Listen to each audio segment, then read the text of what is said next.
Assalamualaikum warahmatullahi ta'ala wabarakatuh. Ini Kiai Haji Imaduddin masih terus sowan bersilaturahim terhadap kawan-kawan beliau yang seirama, separadigmatik di dalam mempermasalahkan nasab Ba'alawi.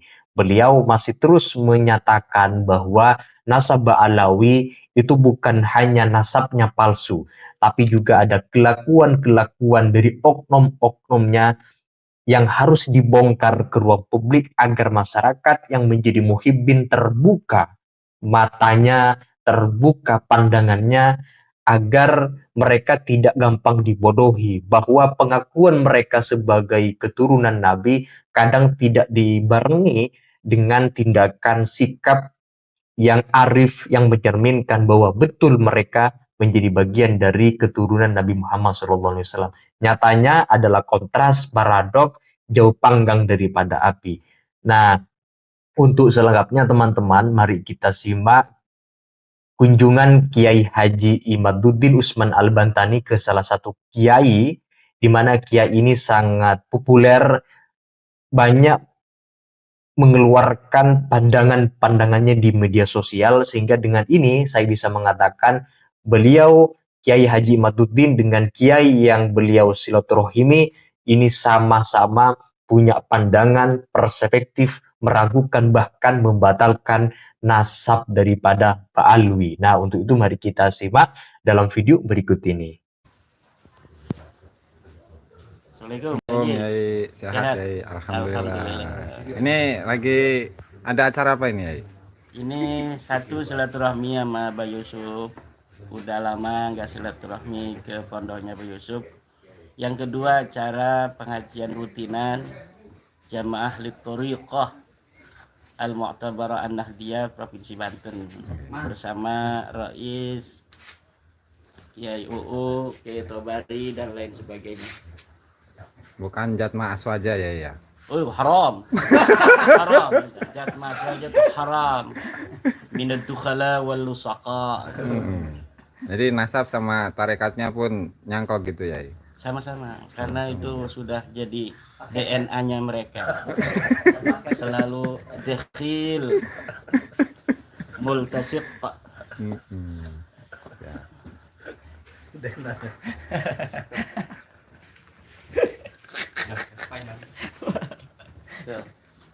Ini udah jatman. Ini dicatat nanti. Kayak bisa ayo jalan.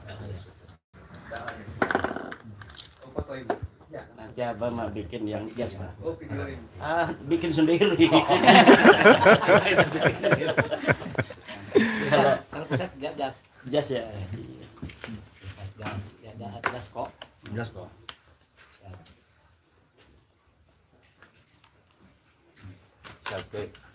Sehat, alhamdulillah. Kemarin Kiai Hamdan keliling-keliling beliau. Ini bawa ini, ada yang kecil. Kalau ini kegedean. Yang kecil kekecilan, yang XL, yang double XL. XL kan? Iya. Iya, cuma agak kecil. Biasanya pas ini mungkin tukang jahitnya agak dikecilin. Ini mah bukan jat perwakilan dari NU. Kita sana ayah. Ayah di sana. Ayah nak punya tu. Dos kamar di Purwo jadi anggo. Oh, jangan. Anggo. Surya Pusat, Surya PBN. Macam-macam. Hari Kamis, Jumat, Sabtu pertemuan di Surabaya. Cuman untuk Surya yang. Jadi PBNU itu ngelarang ngebahas nasab apa gimana Bah itu Bah?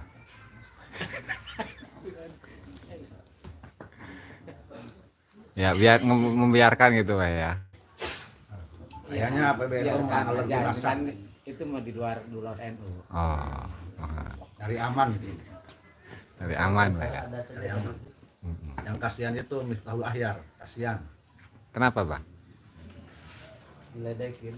Miftahul Ahyar itu kayak orang ngigau tuh. Jadi harus ngaji dulu ke Banten tuh. Oh benar.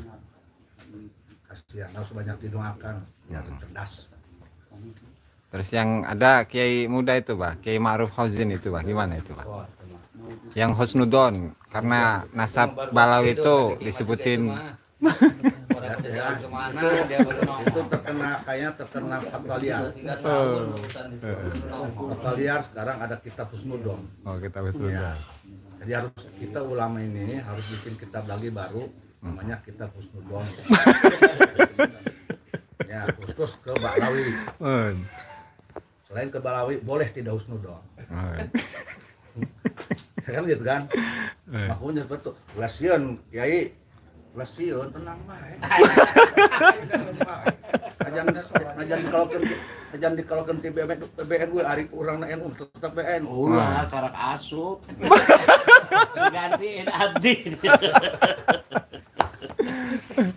Jadi orang-orang yang dulunya pengurus PBNU kemudian umpamanya itu dipecat, kalau takut, menurut saya itu dia bukan jiwa NU. Siapa aja pengurus PBNU, MWC, apa, kalau dipecat oleh Miftahul Ayat, umpamanya nih, oleh Miftahul Ayat, atau oleh orang cari jabatan. berarti sebetulnya itu dia tidak berjiwa NU. Perlu dipertanyakan, kurang ngopi, kurang minum jahe, Orang jahe gitu. jahe merica kurang. Kiai unggah Jadi ngopi. Belum ada ini kopi. Ngopi. waduh. Kumaha Gus Ajis. Bro, kopi, Bro. Terus kalau Yai Iman gimana tentang siapa Kiai Ma'ruf siapa kemarin? Khazin. Ya, dia teman saya kan di LBM. Yang dulu waktu ribut di grup LBM membahas nasab, 99% kan dukung tuh di grup itu. Kalau beliau dulu nggak pernah komen Tentang nasab. membantah, tidak pernah juga ngomong mendukung. Fabana annahu minal kabain al-an. Terus harus gimana itu Kiai Ma'ruf Hozin ya? Ya enggak, sebenarnya nggak perlu ditanggapi, cuma karena kita khawatir masyarakat menganggapnya itu sebuah kebenaran, maka kemarin saya bersusah-susah menyempatkan waktu untuk menanggapi. Ya seperti yang diterangkan oleh Gus Ajis itu kan sudah jelas. Beliau Ibnu Hajar itu menukil kitab Al-Juz'ul Latif. Nah harusnya itu Ki Ma'ruf Hozin baca Al-Juz'ul Latifnya itu. Jadi itu hanya beda-beda redaksi saja. Jadi hampir 20 lembaran dari kitab Al-Juz'ul Latif itu disalin oleh Ibnu Hajar. Nah apakah itu betul-betul Ibnu Hajar yang mengambil dengan kemudian diganti apa tarkibnya dengan maknanya saja, apakah itu hanya penyalin yang memasukkan? Karena perlu diketahui bahwa hasil cetakan kitab As-Sabat itu, Sabat Ibnu Hajar, hanya ada di versi Al-Ahqaf di Yaman saja. Dicetak oleh orang Yaman dari manuskrip keluarga Al-Yahya dari Ba'alawi. Apa betul itu kitab Ibnu Hajar? Wallahu a'lam bishawab. Itu yang nakik guru saya itu Kiai. Yang nakik gurunya Gus Ajis kan? Kan di Al-Ahqaf itu. Iya, dosen. Manuskripnya dari Al-Ahqaf 2 katanya. Betul. Dari Al-Azhar 1, yang satunya dari mana itu? Nah, tetapi rupanya yang menjadi i'timad fit tahqiq adalah manuskrip versi Yaman dari keluarga Al bin Yahya. Jadi sebenarnya saya tidak ingin ke situ ya. Itu nanti itu. Kita isinya dulu. Dari isinya saja itu bermasalah. Artinya bermasalah. Ma kataba Ibnu Hajar fi kitabihi hada laisa isbata. Li anna nasaba lahu qawa'id. Wa min qawa'idi ilmin nasabi an-nasabu la yusbatu illa bi kitabihi. Wa kitabus sabat laysa min kitab Al-Ansab. ulumil ansab. Fala yahtaju syakhsun bihadzal kitabi qattu wa illa raja'a min haitsu ja'a.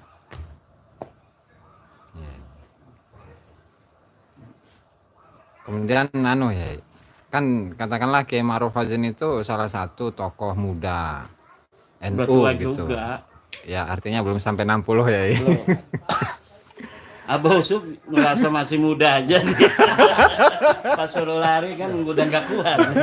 Jiwa muda. Jiwanya muda, pengennya berantem aja. Artinya kan kalau katakanlah kader NU gitu ya. Kader NU itu memiliki pola pikir seperti itu yang tidak kritis, kemudian hanya sekedar husnudzon, dan ketika ada satu statement dari Ibnu Hajar taslim begitu saja. Itu kalau untuk kader-kader NU atau warga NU Tidak secara bisa. umum harus gimana Jangan ya? disamakan kader NU yang lain dalam berpikir dengan Kiai Ma'ruf Hozin. Hmm. Kiai Ma'ruf Hozin itu biasanya bagus juga. Cuma karena ini ada ma yata'allaqu bin nafsi bil hawa bil mahabbah, kan al-hubbu yu'mi, Waisim. al-hubbu Yu'mi. yu'mi. Jadi itu yang terjadi masalah itu.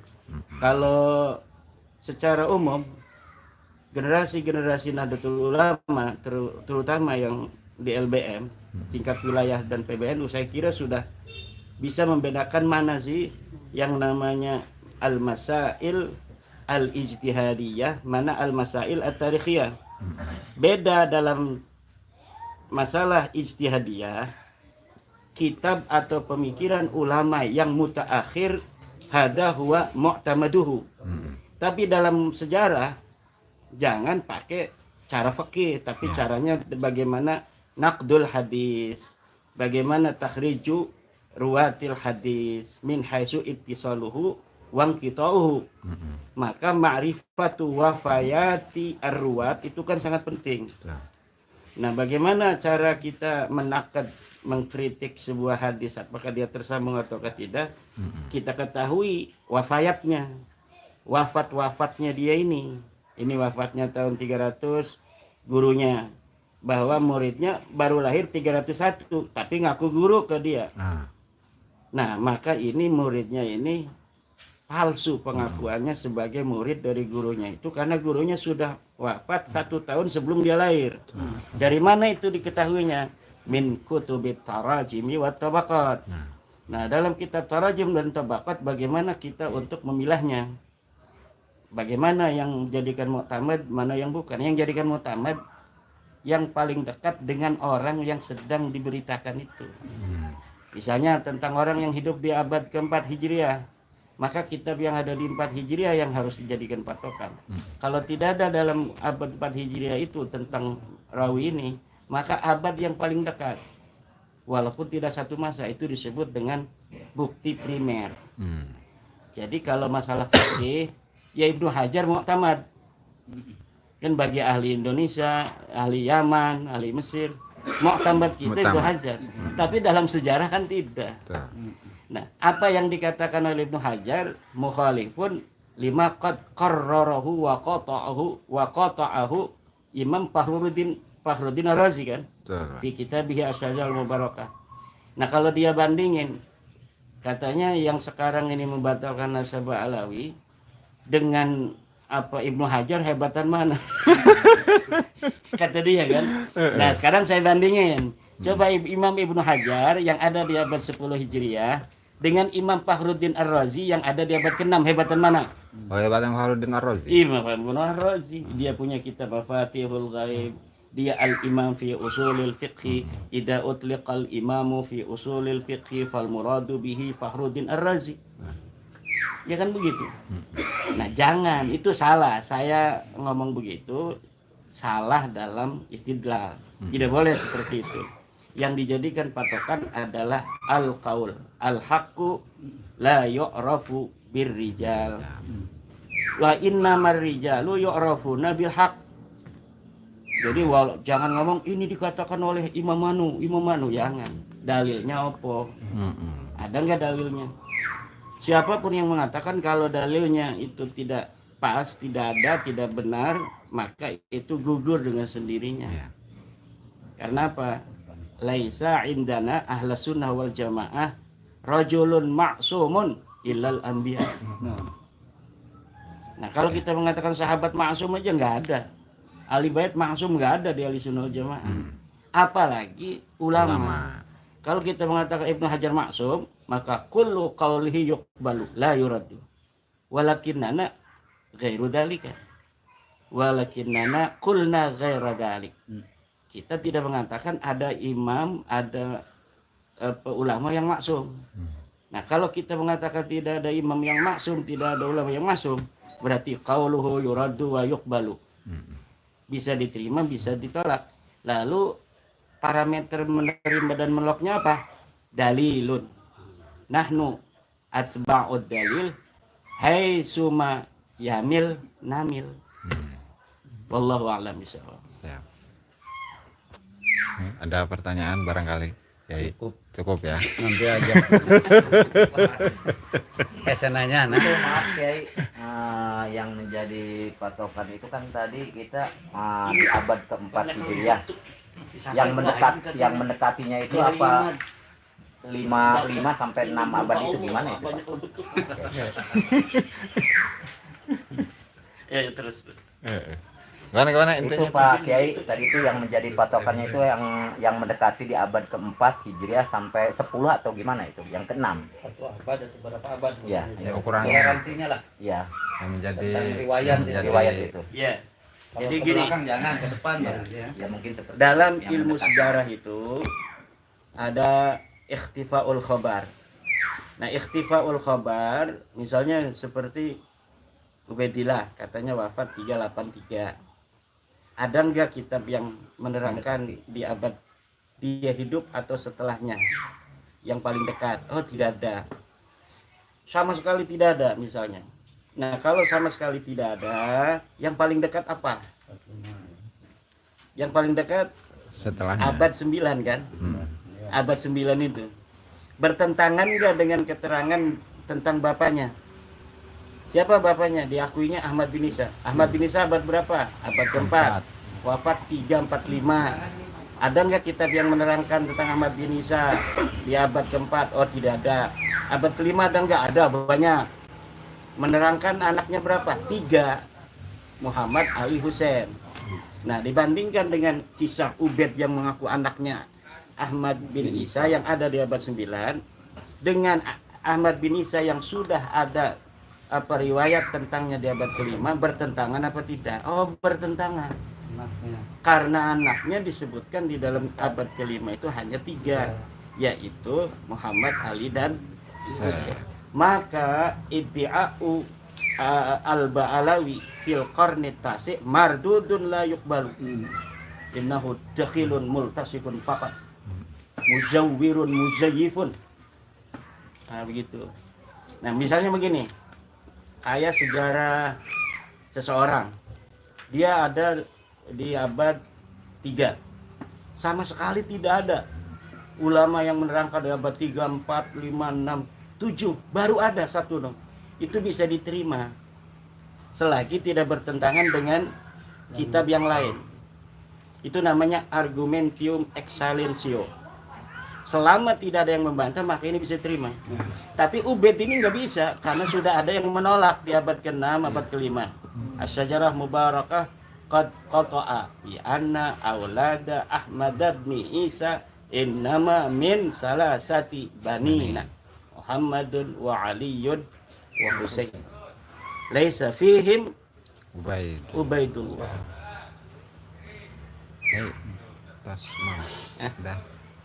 Oke, baik, mana? Masih ada kan nggak ada? Dah itu saja ya. Wallahu muwaffiq ila aqwamit thoriq. Assalamualaikum warahmatullahi wabarakatuh. Waalaikumsalam. Ya,